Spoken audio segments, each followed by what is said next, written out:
Il est l'heure maintenant de recevoir notre grand invité du jour qui est avec nous sur le plateau. Bonjour Éric Balsi. Bonjour. Merci d'être avec nous. Vous avez vu, c'est une galère parfois pour les propriétaires comme pour les locataires. Les locataires qui ont du mal à trouver un logement et parfois les propriétaires qui tombent sur des locataires indélicats. Ça arrive pas chez vous, ça, ce genre de situation, des locataires qui partent à la cloche de bois?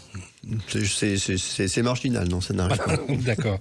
Alors, pendant longtemps, mon cher Éric, avoir un emploi stable permettait généralement de se loger correctement. Est-ce que c'est encore vrai aujourd'hui? C'est plus compliqué, notamment dans les zones très tendues, où en fait le logement et l'emploi sont intimement liés. Le logement est devenu vraiment la première marche pour l'emploi dans les territoires comme la région parisienne et les grandes villes métropolitaines. Et c'est là où en fait on a beaucoup de difficultés, dans le sens où on a des actifs, des salariés qui refusent un emploi faute de logement. Alors on a quelques statistiques là-dessus. En moyenne en France, on parle de 1 emploi sur 5 qui est refusé faute de logement. Et dans les zones... C'est énorme, et dans les zones très tendues, on parle même d'1 emploi sur 4. Et on avait fait faire une étude auprès d'Opinionway, auprès des Français, et c'est 3/4 des Français qui considèrent que la crise du logement, la crise immobilière, est un frein à la recherche d'emploi. Donc oui, ces deux domaines, emploi et logement, sont intimement liés aujourd'hui. Alors, effectivement, les chiffres que vous nous annoncez sont sidérants, terribles. Est-ce que vous avez le sentiment, finalement, que la crise du logement touche désormais de plein fouet, vous savez, les classes moyennes qui, finalement, dégringolent en première ligne, quelque part, puisque ils sont peut-être trop riches pour accéder au logement social et pas assez pour aller sur le marché locatif privé? C'est exactement ça, et c'est tellement vrai depuis quelques années, une décennie. On a souvent considéré le 1% logement comme un besoin de loger des catégories modestes, et que ce soit au niveau des DRH ou ou on va dire des comités sociaux économiques, on favorisait d'abord les salariés modestes pour voir s'ils ne pouvaient pas avoir droit à un logement HLM, etc. En fait, depuis quelques années, les classes moyennes et notamment les jeunes actifs rencontrent exactement les mêmes difficultés.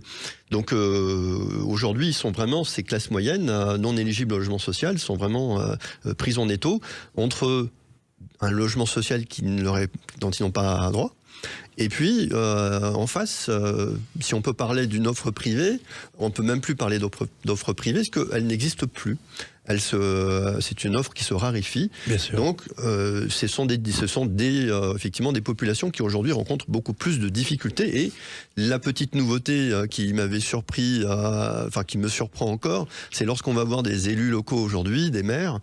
Ils nous disent, mais écoutez, il faut trouver des solutions à côté du logement social, et notamment le logement intermédiaire, en tout cas le logement intermédiaire abordable à prix maîtrisé, puisqu'aujourd'hui, on a une population qui vient nous voir, qu'on n'avait pas l'habitude de voir, et ils ne veulent pas de logement social, ils veulent du logement tout court. Alors, le logement à prix maîtrisé, le logement intermédiaire, juste pour toutes celles et ceux qui nous écoutent, c'est quoi exactement, si on devait définir en quelques mots? Alors, très simplement, alors c'est quelque chose que la loi a inventé et créé en 2014, et ça permet en fait d'avoir et de produire et de financer des logements à peu près 15%, 20% en dessous du prix du marché. Donc c'est plutôt locatif privé. Locatif privé, donc c'est plutôt intéressant.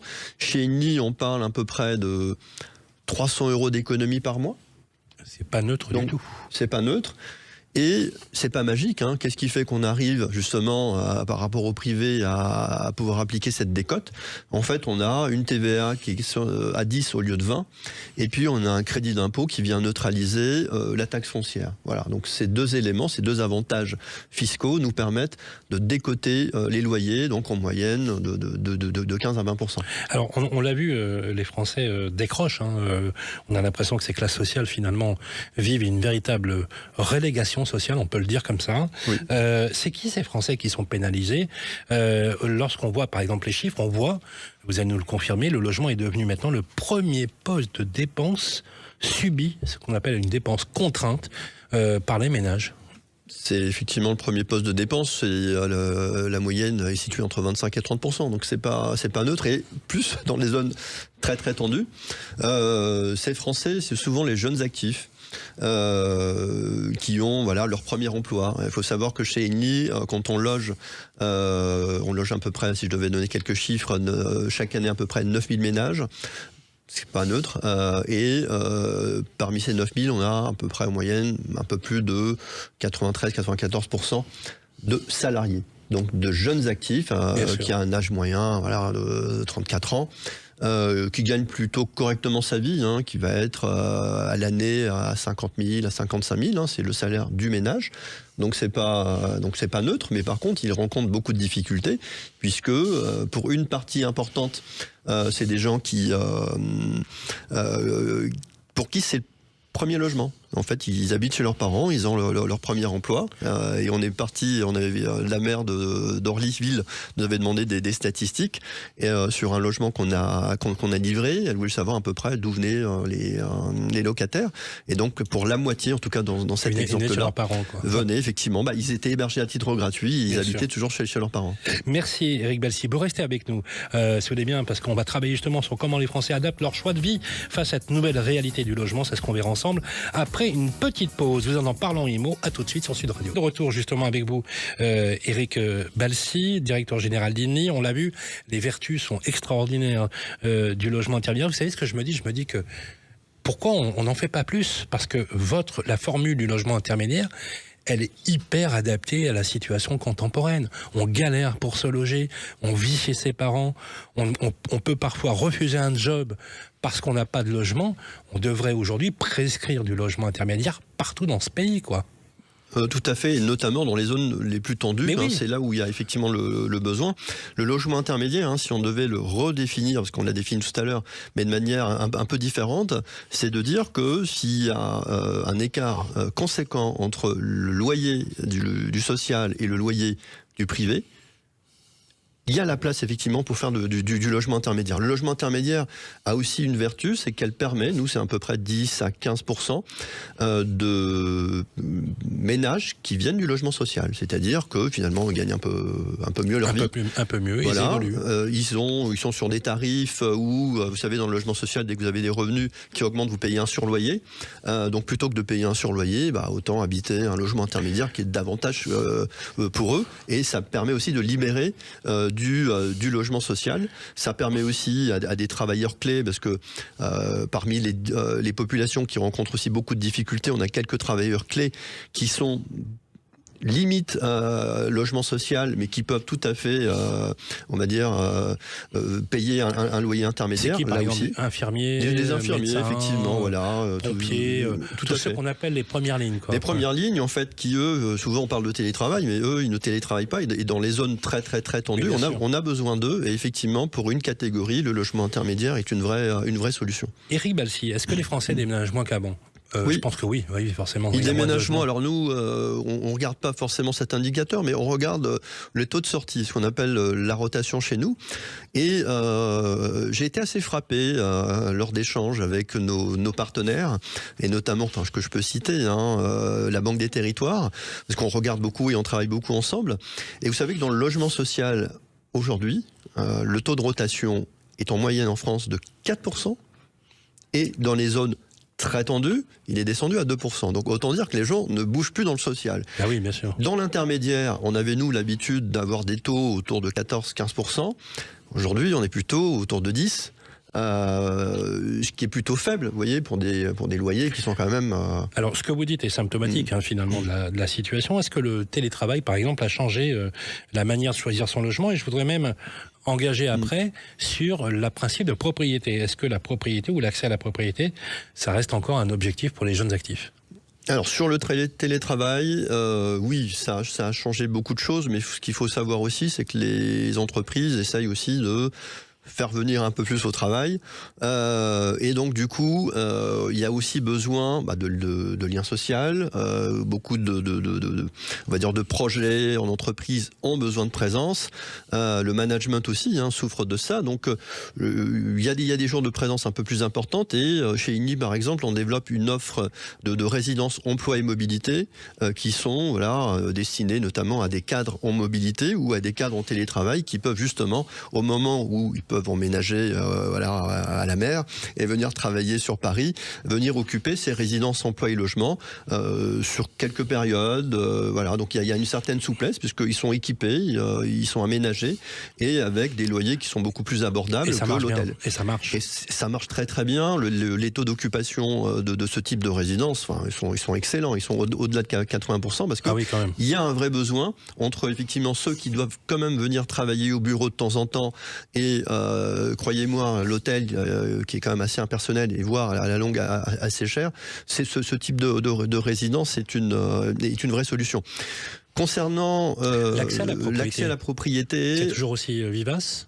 Honnêtement, oui, même si certains pensaient que les jeunes aujourd'hui étaient plutôt à l'usage et moins à la propriété, ça ne se vérifie pas puisque tous les sondages aujourd'hui montrent que ceux qui ne sont pas propriétaires à 70%, y compris chez les jeunes, veulent devenir propriétaires. Quand on voit le nombre de transactions aujourd'hui, et d'ailleurs ça a été dit tout à l'heure, malgré la petite hausse des taux d'intérêt, ça continue, effectivement, les projets continuent. On table sur entre 900 et 950 000 transactions pour la fin de l'année. Donc, l'envie d'acheter est là, et quel que soit l'âge. Donc là-dessus, s'il y a bien un indicateur qui, aujourd'hui, fonctionne à peu près, on va dire, dans l'immobilier, c'est bien celui-là. Donc il faut, et là c'est un appel, on va dire, au pouvoir public et au gouvernement, c'est essayons d'alléger la fiscalité pour ne pas décourager l'accession à la propriété. C'est ce qui fait encore tourner le moteur immobilier aujourd'hui. C'est l'enjeu du jour. Une dernière question, justement, qui tient plus de la réflexion. Est-ce que finalement, le logement n'est pas en train de devenir un facteur criant d'inégalité sociale et qui permet et qui occulte finalement ou qui obère toute capacité, notamment vous disiez les jeunes qui peuvent pas aller en mobilité dans les grandes zones tendues et qui perdent, c'est une perte de chance pour un job, mais il en va de même pour les étudiants aujourd'hui. Et toute dernière question un petit peu complémentaire, on est dans une aube électorale majeure. Est-ce que pour vous les signaux qui apparaissent comme ça vous paraissent optimistes ? Alors au niveau des inégalités aujourd'hui par rapport au logement, oui, c'est une réalité. On peut parler, et on le dit souvent, qu'il y a une génération aujourd'hui de jeunes qui est sacrifiée, qui ne peut pas devenir propriétaire, ça c'est une réalité. Les prix ont tellement augmenté en 15-20 ans et soutenus par des taux bas, que malgré la hausse des taux, on va dire, on peut parler peut-être d'un peu de recul des prix, pas tellement de baisse, donc peut-être une petite correction, mais ça reste très très cher. Donc à une époque où on pouvait s'endetter, même à des taux très élevés, mais parce qu'il y avait aussi un pouvoir d'achat et puis des salaires qui augmentaient, parce qu'il y avait de la croissance en fait. La grande difficulté aujourd'hui, quand on dit, mais avant, enfin on faisait comment, il y avait de l'inflation, mais les gens achetaient, etc. Il y avait de la croissance. Mais parce qu'il y avait de la croissance. Donc quand on crée de la valeur et qu'on crée de la richesse, l'économie va bien, les salaires augmentent. Là aujourd'hui, quand vous avez de l'inflation et que vous êtes content quand vous faites 0,5% de croissance en France ou en Europe, et ça ne peut pas marcher. Sans croissance, sans augmentation de la richesse nationale ou la richesse européenne, l'équation ne fonctionne plus. Donc aujourd'hui, effectivement, c'est très difficile de devenir propriétaire. Le logement intermédiaire, on va dire, permettra une chose, en tout cas pour ces jeunes actifs, c'est que c'est un produit d'accession différée. C'est-à-dire que la chance qu'on a, nous, c'est de pouvoir aller acheter du neuf, souvent, c'est majoritairement du neuf, pour pouvoir les mettre en location après 15 ans ou après 11 ans pour une catégorie. Et donc, ce qui fait qu'au moment où on va les mettre en vente, ils seront à prix maîtrisé. Donc, on pourra aussi, à ces locataires qui auront non seulement la chance d'avoir des loyers décotés, peut-être de mettre de côté et acheter leur logement. Ça peut être une des solutions, mais c'est pas la seule solution. C'est en tout cas la solution qu'on retiendra. Écoutez bien les amis, le logement intermédiaire. On peut trouver d'ailleurs toutes les informations sur le site internet de INLI et vous n'hésitez pas bien sûr à écrire à la rédaction. On vous mettra en relation bien évidemment si vous voulez en savoir plus. Il est temps d'ailleurs mes amis, et merci beaucoup Eric Balsi, mais vous restez avec nous sur le plateau parce qu'à la fin de l'émission on a une question à vous poser. Ensuite, il est temps maintenant de parler de la qualité de l'air dans notre logement.